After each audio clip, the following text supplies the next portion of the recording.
So where are you from, Fergus? And how did you get involved in the arts to start with? I grew up in Dublin. I was a research scholar at Kyoto University in Japan from 1993 to 1995, and studied art history in Dublin, also business in the UK.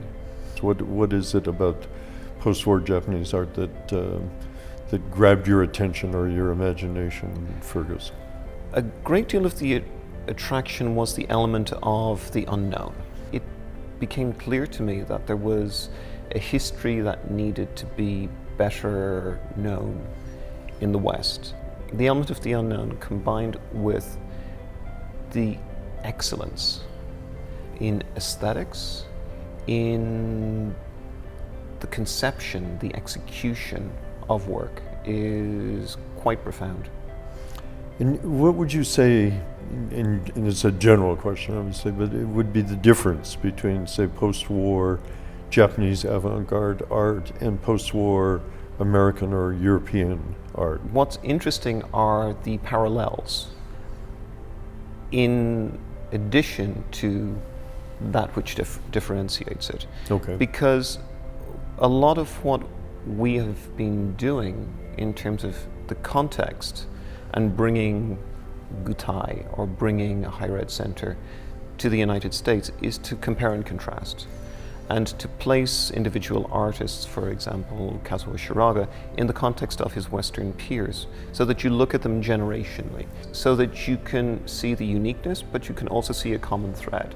The experience of the war and the massive changes that occurred in Japanese society after it are so shocking and so dramatic that when you look at that as a kind of a breeding ground for radical thought and creativity, that is really it's an extraordinarily fertile moment. A definitive kind of policy or mandate of what you're doing is to, in a sense, take underrepresented artists and put them into a larger mainstream discourse. Would that be fair to say? It's certainly something that we're interested in.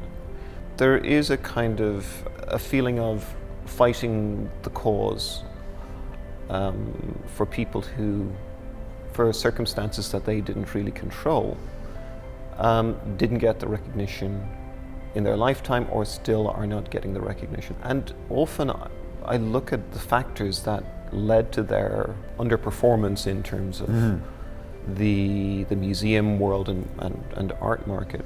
And it's really the failure of dealers or just the artist's own lack of interest in the commercial world.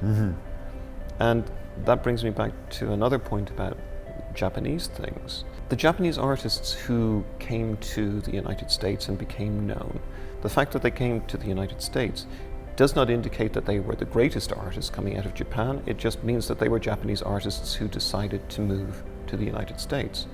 And Japan is quite an insular country, and for many artists the idea of, well, why would I be interested in showing abroad? I'm very happy here. How successful do you think you are now in introducing some of these artists who have long histories, but those histories aren't known in the West and in New York as well?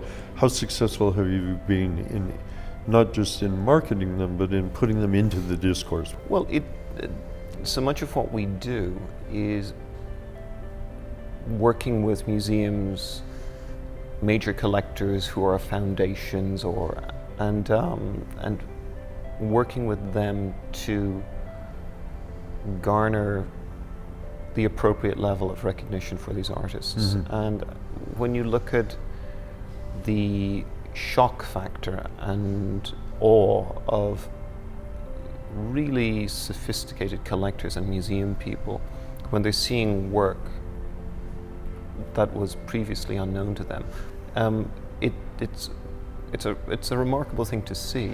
If somebody walked into your gallery today on 26th Street and came back out, regardless of what the exhibition was, what would be your sense of the feeling you'd want them to have? One of the most important things for me is when a visitor comes into the gallery, I want them to feel welcomed. And the way that we've designed the gallery so that you can see into the gallery from the street outside is an element of that. But there should also be a drama to what you're seeing.